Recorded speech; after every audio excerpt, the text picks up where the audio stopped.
নমস্কাৰ মই মৌজিদ বন্ধুসকল পলকতা চাওঁজি সন্ধিয়াৰ 7টা গুৰুত্বপূৰ্ণ খবৰ। প্ৰথমটো খবৰ, ভাৰতত উপস্থিত ফুটবল তাৰকা লিঅ'নেল মেছি। 4দিনীয়া কাৰ্যসূচীৰে কলকাতাত উপস্থিত লিঅ'নেল মেছি। মুম্বাই, হায়দৰাবাদ আৰু দিল্লীত বিশেষ অনুষ্ঠানত ভাগ ল'ব লিঅ'নেল মেছিয়ে। পৰৱৰ্তী খবৰ, চৰকাৰী ঘৰক লৈ ডাঙৰ খবৰ। ৰাজ্যত নতুনকৈ আৰু 30 লাখ পৰিয়ালে লাভ কৰিব PMAY ঘৰ। নতুনকৈ আৰু 30 লাখ মানুহে কৰিছে জিঅ' টেগিং। এই সন্দৰ্ভত বৃহৎ ঘোষণা ৰাজ্যৰ মুখ্যমন্ত্ৰী হিমন্ত বিশ্ব শৰ্মাৰ। চৰকাৰী ঘৰ নোপোৱাসকলৰ বাবে আহি গ'ল ভাল খবৰ। ৰাজ্যত নতুনকৈ আৰু 30 লাখ পৰিয়ালে লাভ কৰিব PMAY ঘৰ। নতুনকৈ আৰু 30 লাখ মানুহে কৰিছে জিঅ' টেগিং। প্ৰস্তুত কৰিব নতুন হিতাধিকাৰীৰ তালিকা। ৰাজ্যৰ কোনো দৰিদ্ৰ পৰিয়াল বাদ নপৰে পকী ঘৰ লাভ কৰাৰ পৰা। জিঅ' টেগিং কৰি থোৱা প্ৰায় 3,25,000 লোকে শীঘ্ৰেই লাভ কৰিব চৰকাৰী ঘৰ। আৰু ইয়াৰ পাছতে সম্পূৰ্ণ হ'ব প্ৰায় 30 লাখ মানুহৰ জিঅ' টেগিং। কিস্তি হিচাপত ধন দিয়া হ'ব ঘৰ নিৰ্মাণ কৰিবলৈ। প্ৰথম কিস্তিৰ ধন পোৱাৰ লগে লগে ঘৰৰ ফাউণ্ডেশ্যন বনাব লাগিব। আৰু ঘৰ বনোৱা আৰম্ভ নকৰিলে দ্বিতীয় কিস্তিৰ ধন দিয়া নহ'ব, অৰ্থাৎ ধন সোমোৱা বন্ধ হ'ব। গতিকে PMAY ধন পোৱাৰ লগে লগে আপুনি ঘৰ বনাওক, অন্যথা আপুনি নাপাব চৰকাৰী সুবিধা। অসমত কোনেও আৰু কেঁচা ঘৰত থাকিব নালাগে, এই প্ৰতিশ্ৰুতি ৰাজ্যৰ মুখ্যমন্ত্ৰী হিমন্ত বিশ্ব শৰ্মাৰ। পৰৱৰ্তী খবৰ, ৰাজ্য চলাবলৈ ধন নাই হিমন্ত চৰকাৰৰ। পুনৰ ঋণ ল'ব অসম চৰকাৰে। 16 ডিচেম্বৰত পুনৰ 900 কোটি টকাৰ ঋণ ল'ব অসম চৰকাৰে। আৰু বিধানসভাত চৰকাৰে দিয়া তথ্য মতে 31 মাৰ্চ 2025লৈকে অসম চৰকাৰৰ মুঠ ঋণৰ পৰিমাণ হৈছে 1,54,333.49 কোটি টকা। দৰ্শকসকল, আৰু বহুতো গুৰুত্বপূৰ্ণ খবৰ আছে। তাৰ আগতে আপোনাক জনাওঁ যে যদি আপুনি এতিয়ালৈকে এইটো ভিডিঅ'ত লাইক কৰা নাই তেন্তে এতিয়াই ভিডিঅ'টোত লাইক কৰি দিয়ক।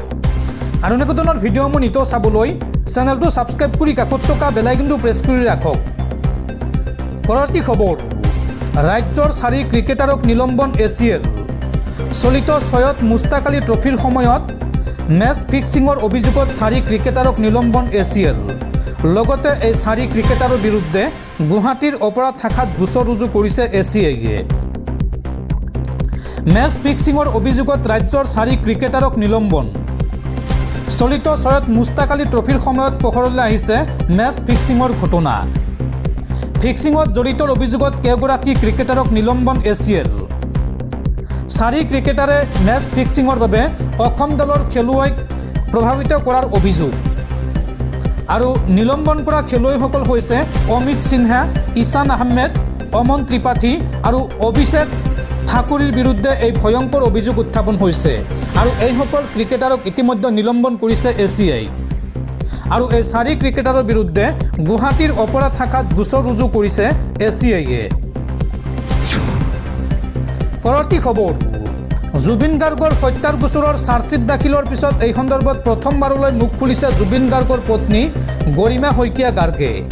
গৰিমা শইকীয়া গাৰ্গে এই সন্দৰ্ভত কয় যে আমাৰ ঘৰখন থানবান হ'ল। অসমৰ ৰাইজকো এতিয়া ন্যায় লাগে। নিজক উদঙাই দিয়া মানুহজনৰ সৈতে কি থাকিব পাৰে? প্ৰতিজন দোষীয়ে কঠোৰৰ পৰা কঠোৰতম শাস্তি পাব লাগে, সেয়াই আমাৰ কাম্য। নিশা জুবিন ক্ষেত্ৰত উপস্থিত হৈ এই মন্তব্য পত্নী গৰিমা গাৰ্গৰ। পৰৱৰ্তী খবৰ, পাকিস্তানী চোৰাংচোৱাৰে সম্পৰ্ক থকাৰ অভিযোগত ভাৰতীয় বায়ুসেনাৰ অৱসৰপ্ৰাপ্ত বিষয়াক গ্ৰেপ্তাৰ। তেজপুৰ আৰক্ষীয়ে গ্ৰেপ্তাৰ কৰে কুলেন্দ শৰ্মাক। সেনাৰ গুৰুত্বপূৰ্ণ নথিপত্ৰ পাকিস্তানক যোগান ধৰাৰ অভিযোগ এইগৰাকী বায়ুসেনাৰ অৱসৰপ্ৰাপ্ত বিষয়াৰ বিৰুদ্ধে। পৰৱৰ্তী খবৰ, ৰাজ্যৰ সকলো পতি পত্নীসকলৰ বাবে ডাঙৰ খবৰ। আহি আছে CMৰ ফোন নম্বৰ। মাত্ৰ এটা অভিযোগ দিয়ক আৰু তাৰ পিছতে দ্বিতীয় বিবাহ কৰা স্বামী যাব জেলত আৰু পত্নীগৰাকীয়ে পাব ডাবুল অৰুণোদয়। এই সন্দৰ্ভত ডাঙৰ ঘোষণা ৰাজ্যৰ মুখ্যমন্ত্ৰী হিমন্ত বিশ্ব শৰ্মাৰ। ৰাজ্যৰ সকলো স্বামীৰ বাবে ডাঙৰ খবৰ। আহি আছে CMৰ ফোন নম্বৰ।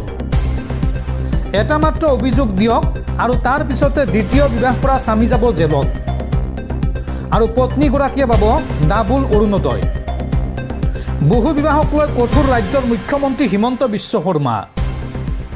কোনো পুৰুষে এতিয়াৰ পৰা দ্বিতীয় বিবাহ কৰিলেই দিয়ক অভিযোগ, আৰু কোনোবাই দ্বিতীয় বিবাহ কৰালেই মুখ্যমন্ত্ৰীক দিয়ক খবৰ। কোনো পুৰুষে কৰিব নোৱাৰিব অধিক বিবাহ। এজন পুৰুষে দ্বিতীয় বিবাহ কৰিলেই 7 বছৰ জেল হ'ব। ভাষণৰ মাজতে মুখ্যমন্ত্ৰীয়ে কৰিলে ফোন নম্বৰ মুকলিৰ ঘোষণা। এটা মাত্ৰ ফোন কলত চৰকাৰে ল'ব ব্যৱস্থা। এই ঘোষণা মুখ্যমন্ত্ৰী হিমন্ত বিশ্ব শৰ্মাৰ। পৰৱৰ্তী খবৰ, বাবৰি মছজিদৰ আধাৰশিলা স্থাপন কৰা বিধায়ক হুমায়ুন কবিৰক হত্যাৰ ভাবুকি। ফোনযোগে ভাবুকি দিছে বিধায়ক হুমায়ুন কবিৰক। দেশৰ বিভিন্ন স্থানৰ পৰা বিধায়ক হুমায়ুন কবিৰলৈ আহিছে ভাবুকি ভৰা ফোন কল, আৰু এই সন্দৰ্ভত নিৰাপত্তা বিচাৰি কলকাতা উচ্চ ন্যায়ালয়ৰ দ্বাৰস্থ বিধায়ক হুমায়ুন কবিৰ। বাবৰি মছজিদ নিৰ্মাণৰ আধাৰশিলা স্থাপন কৰা বিধায়ক হুমায়ুন কবিৰক হত্যাৰ ভাবুকি। ফোনযোগে হত্যাৰ ভাবুকি বিধায়ক হুমায়ুন কবিৰক। দেশৰ বিভিন্ন স্থানৰ পৰা হুমায়ুন কবিৰলৈ আহিছে ভাবুকি ভৰা ফোন কল, আৰু এই সন্দৰ্ভত এতিয়া নিৰাপত্তা বিচাৰি কলকাতা উচ্চ ন্যায়ালয়ৰ দ্বাৰস্থ হ'ব বিধায়কগৰাকী। উল্লেখযোগ্য যে বিগত 6 ডিচেম্বৰত স্থাপন কৰা হৈছিল বাবৰি মছজিদৰ আধাৰশিলা। পশ্চিমবংগৰ মুৰ্ছিদাবাদত নিৰ্মাণ কৰা হ'ব বাবৰি মছজিদ, আৰু বাবৰি মছজিদ নিৰ্মাণৰ বাবে আহিছে বাকচে বাকচে টকা।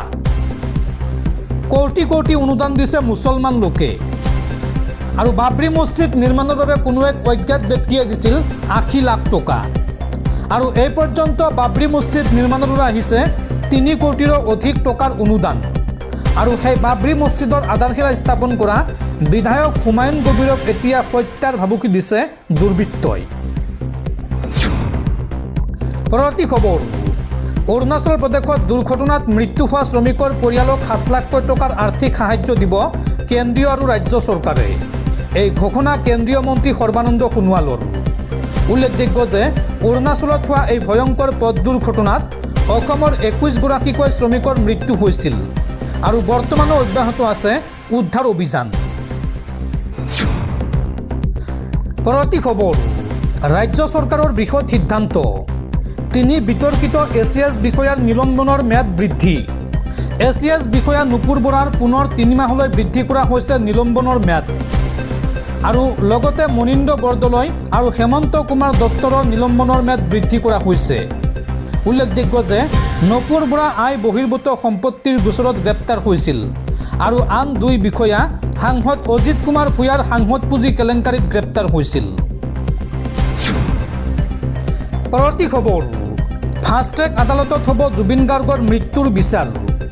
এই সন্দৰ্ভত উচ্চ ন্যায়ালয়ৰ দ্বাৰস্থ হ'ব অসম চৰকাৰ। এই ঘোষণা মুখ্যমন্ত্ৰী হিমন্ত বিশ্ব শৰ্মাৰ।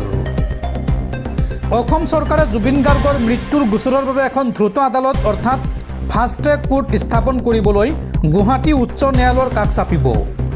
12 ডিচেম্বৰত একাধিক অভিযুক্তৰ বিৰুদ্ধে বিস্তৃত চাৰ্জশ্বিট দাখিল কৰাৰ পিছত মুখ্যমন্ত্ৰী ডক্টৰ হিমন্ত বিশ্ব শৰ্মাই এই কথা ঘোষণা কৰে।